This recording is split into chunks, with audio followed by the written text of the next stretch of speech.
Karibu tena, unaendelea kutazama taarifa za mbiu ya KTN. Mimi ni Mashirima Kapombe. Polisi katika eneo bunge la Kiambaa, eneo la Ndenderu, wanachunguza mauaji ya watu wawili wa familia moja, mbali na visa vingine vinavyoonekana kukithiri eneo hilo. Muuguzi katika hospitali ya Teresa Kikuyu alipatikana ameuwawa mita chache kutoka nyumbani kwake, huku mwili wa mjombake Kenneth Warunge ukipatikana hatua chache kutoka kituo cha Ndenderu.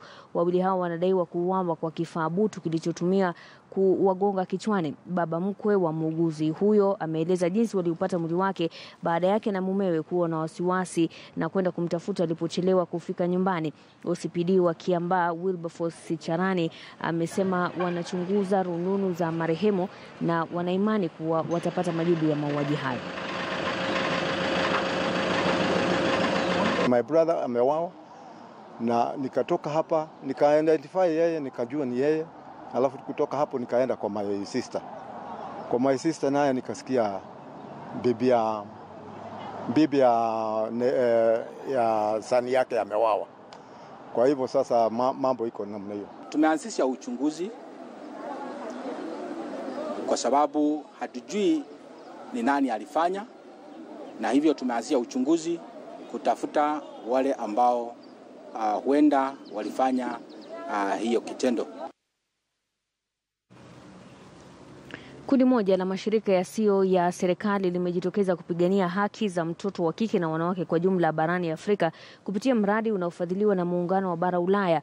Makundi hayo yanapanga mikakati ya kutatua masuala kama ndoa za mapema, dhuluma za kijinsia, ukeketaji na swala la maradhi ya ukimwi.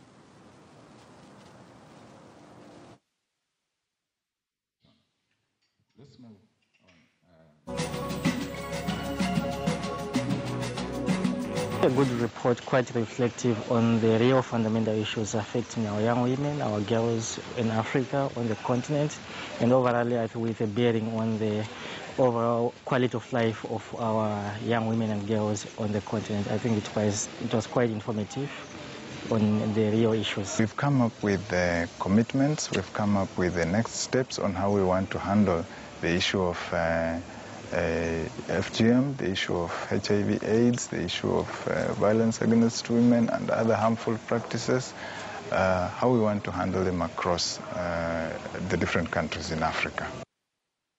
Kwingineko, zaidi ya wamiliki 300 wa baa kutoka Gatundu Kusini wameitaka serikali ya kaunti ya Kiambaa kuharakisha hatua za kupatikana kwa leseni mpya za baa na uuzaji vileo ili wafungue biashara zao baada ya amri ya gavana wa kaunti hiyo Ferdinand Waititu ya kufungwa baa hizo hadi leseni mpya zitakapopatikana. Jamaa hao wamesema wako tayari kufuata kanuni mpya za uuzaji wa pombe. Hatua za misako dhidi ya pombe haramu, matumizi na uuzaji wa pombe haramu katika maeneo mengi nchini imesababisha hatua hiyo.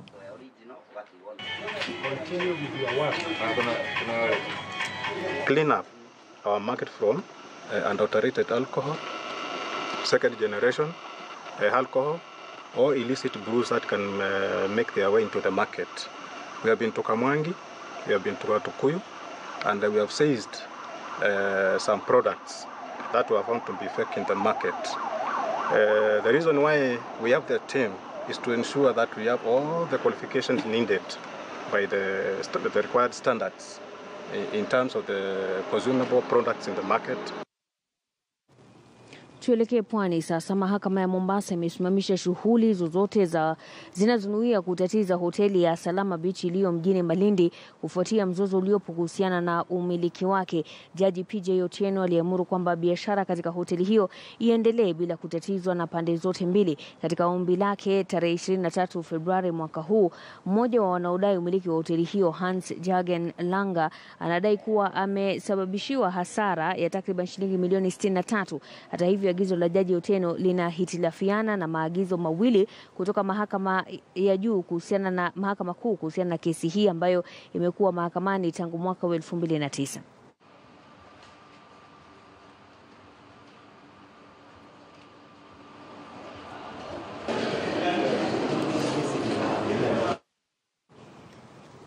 Kwingineko, vijana walio katika biashara ya ukulima wa miwa katika kaunti ya Migori sasa wamesusia biashara hiyo na kujiunga na ile ya kupanda miti, wakisema kuwa ina faida zaidi kuliko miwa.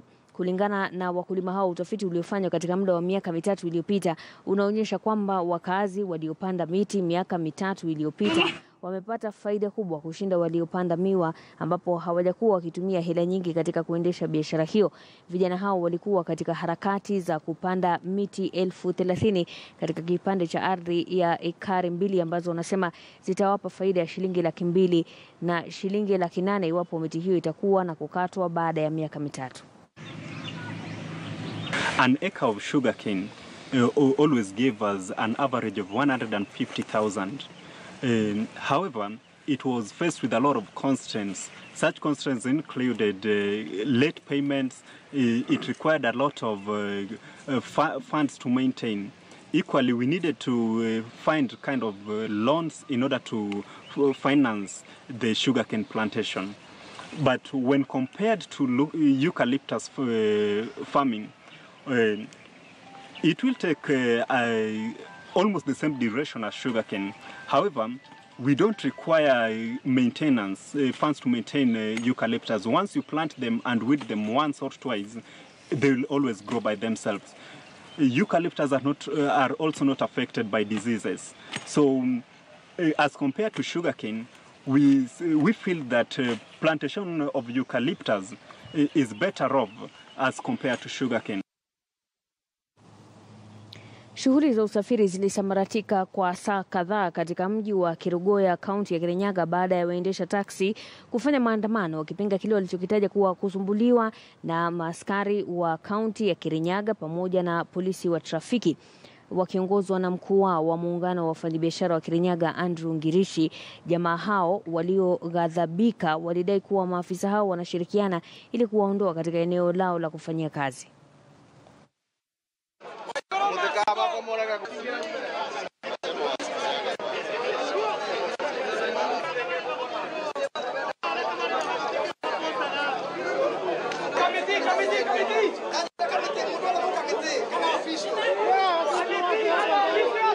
Mimi kama mfanyabiashara, biashara hasa na ukulima ndio uti wa mgongo wa kaunti yetu. Na ile kitu hatutakubali. Kama kodi zitakuwa nyingi kiasi ya kwamba hata ukifanya biashara ile faida unapata hata haiwezi risha jamii yako, hakuna haja ya kufanya hiyo biashara. Na kwa hivyo katika zile hasira tunazo ni yale malengo ya kwamba zile pesa tutatoa, tunaambiwa ya kwamba ni lazima kwanza tutoe pesa ili tupewe huduma ya kuwekewa rami ama kutegezewa parts zote zile za kuegeza magari. Sisi ni wanasiasa, tunajua ile katero hiko, wanapelekewa pesa ngapi, lakini hatuiongei hapa. Memorandum hiko, na tafadhali kwa muda wa wiki 2 wamefunga virago, waache Kirinyaga amani.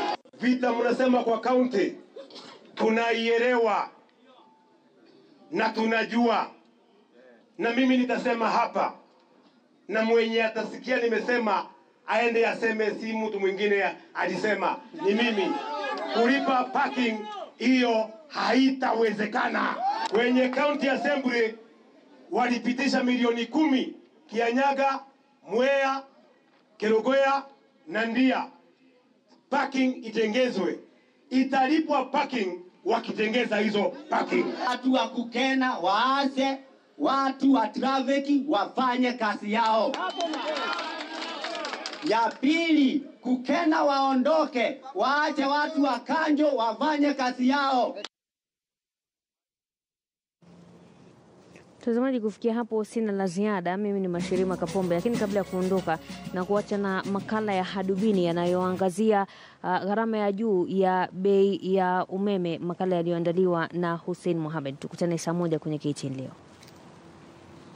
Wanasema kivuli cha fimbo hakimfichi mtu jua. Kwa shirika la umeme hapa nchini Kiambaa, tuhuma zimewaandama, kuwakaba na hata kuwazika mzima. Hii ni kufuatia madai ya wengi wa Kenya kuwa ada ya umeme imekithiri kiasi cha haja na kuacha wengi na maswali si haba. It's like everyone has accepted that Kenya Power is like that. Because out of my 5 friends that I talk to, 4 have an issue with their bills. Sisi sasa tutafanya nini? Tujui ni nini inaendelea. Kama mimi sasa nitafanya nini? Kuanzia Disemba sema ikaanza kuchange. Ukiweka toke inaenda kwa siku moja, tuseme kwa ukiweka 200 unafanya naye siku moja imeisha.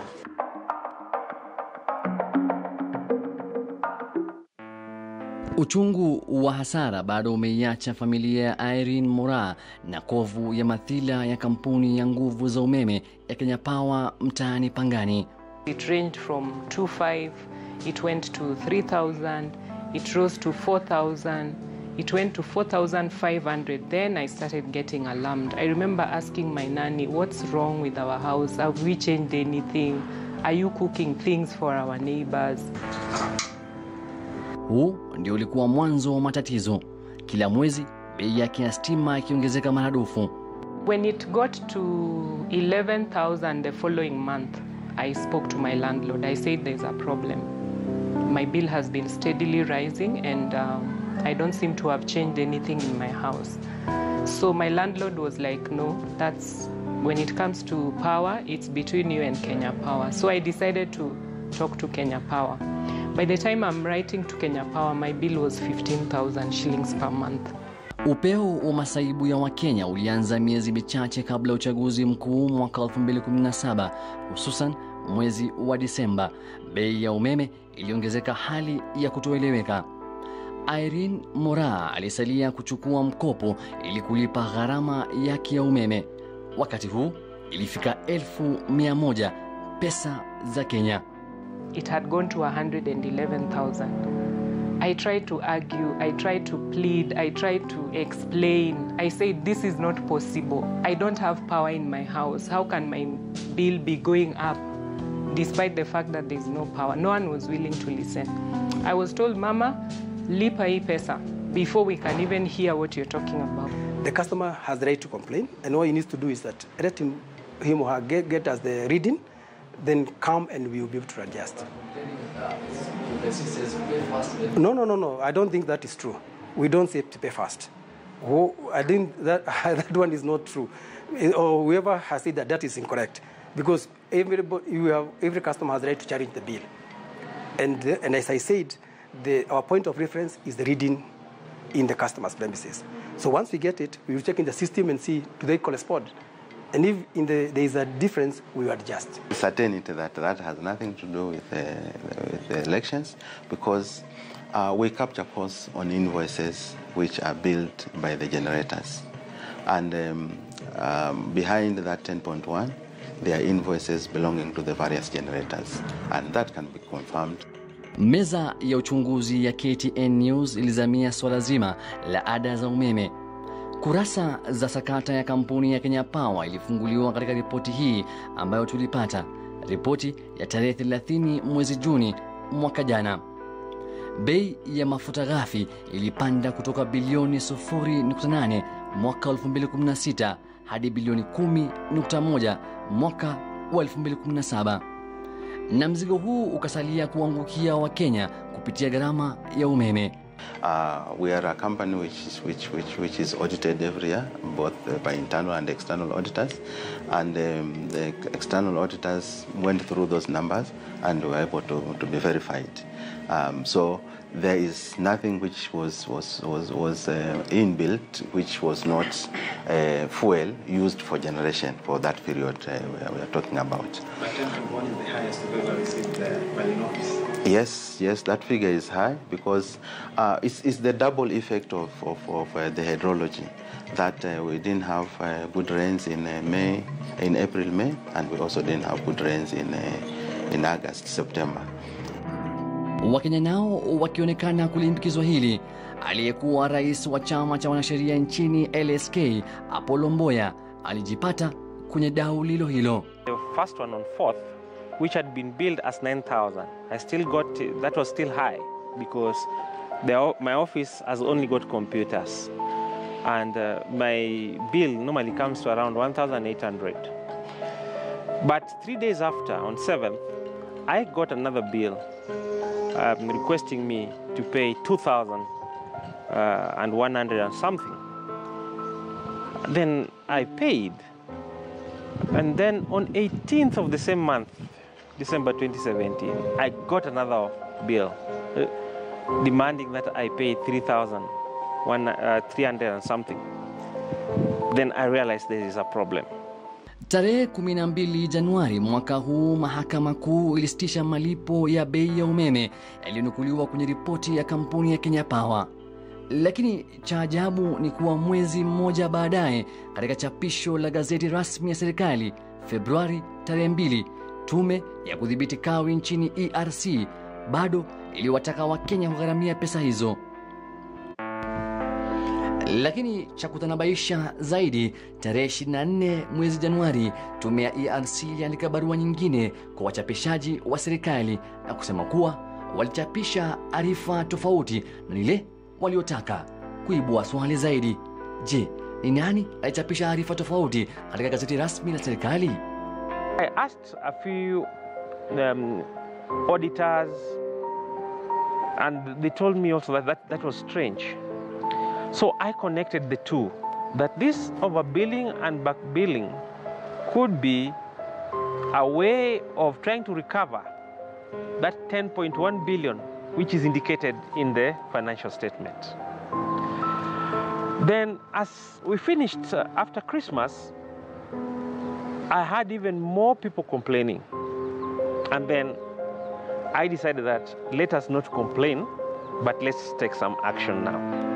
Huku Wakenya wakisalia kunungunika na kutoa kilio chao, kampuni ya Kenya Power kwa mara ya kwanza kupitia mkurugenzi wake Kenneth Warunge ilikariri kuwa yote yalisababishwa na hitilafu za makosa ya kompyuta. Okay, we know you have 6,556,000 customers. Out of that, about 4.3 are prepaid. Those who are not affected by the billing system, because we are not changing the prepaid system, we are only changing the postpaid system.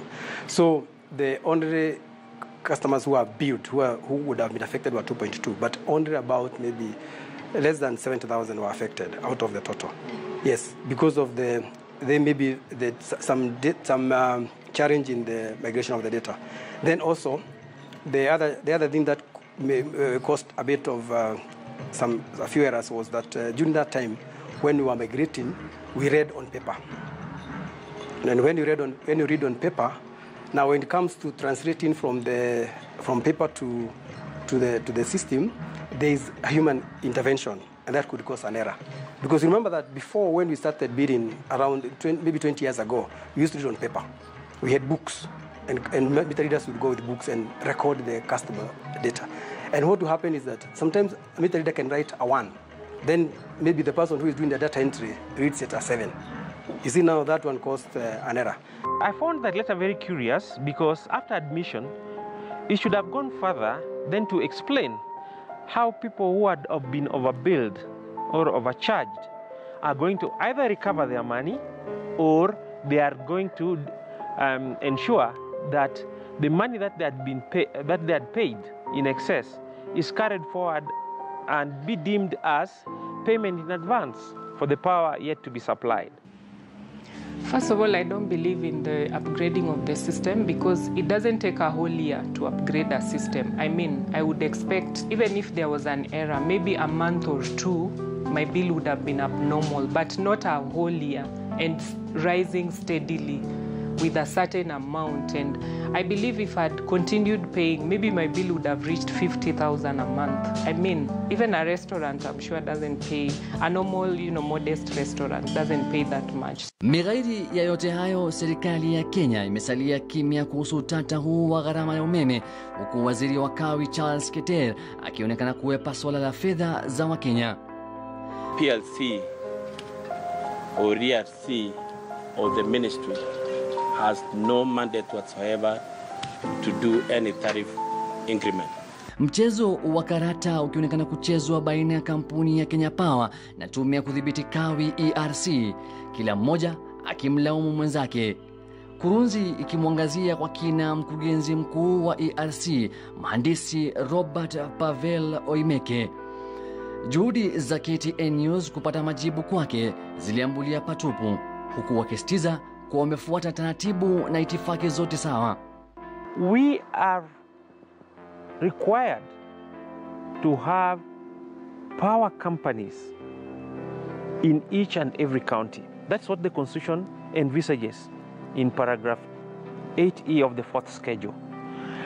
The same thing happened in the water sector, and that's why in every county we have a water company. We cannot, and it's against the Constitution, to have Kenya Power, as currently constituted, purporting to supply power in the whole of this country. It's even a national security issue when you have a monopoly. And if anything happens, and you've seen it several times, when there's been a nationwide blackout.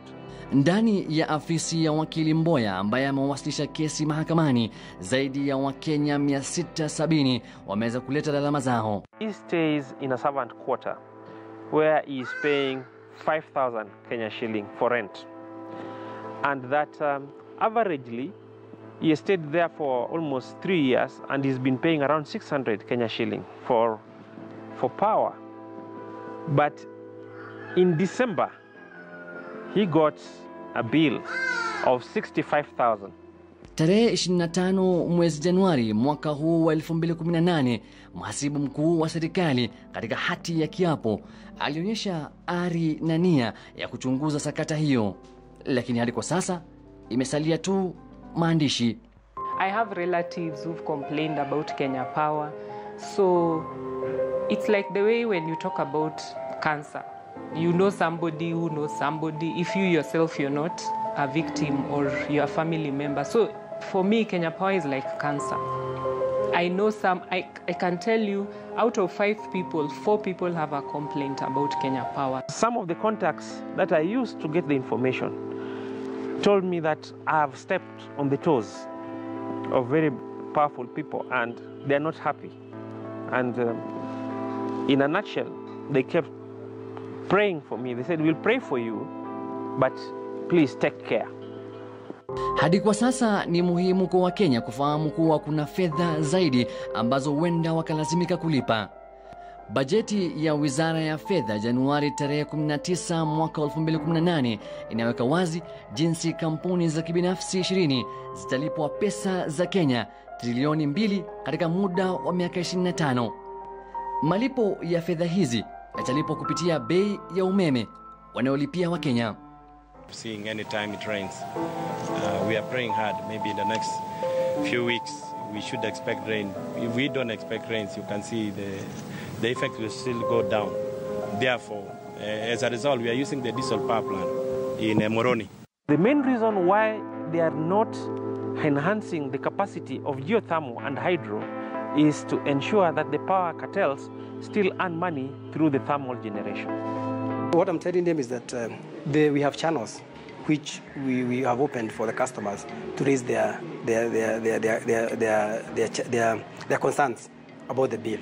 And what they do is that if you feel that your bill is high, then all you do is that you should just if you're able to read, even taking a photograph, if you're not able to read, sometimes it's difficult to read. So it is better if you read, because it will help us fasten the process. Because if you don't read, then it means that you have to send somebody to our premises to go and read. But if you're able to come with the bidding, with the reading, and also come with or maybe take a photo, we'll be able to compare with what in the system, and you'll be able to if indeed there is any error or any overcharging, we'll be able to correct it. That's what we have been doing. As I said, this didn't start now. This is something we have been doing for a long time. Huku kila kucha wino ukionekana kukauka katika kurasa tofauti, Wakenya wengi wanaofia kuwa lalama zao hazitapita katika sikio la yamini na kutoka kwa lile la shimali na kusalia riwaya midomoni mwa wengi. Expensive sana kutoka mwezi wa 10 hapo.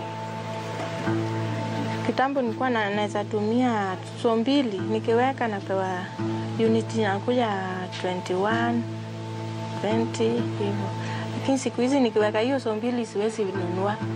Lazima niende na so 5 ndio nimpewe hiyo unit 20 ama 30 kienda sana. Moja tuseme kwa mkeka 200 unafanya naye siku moja imeisha.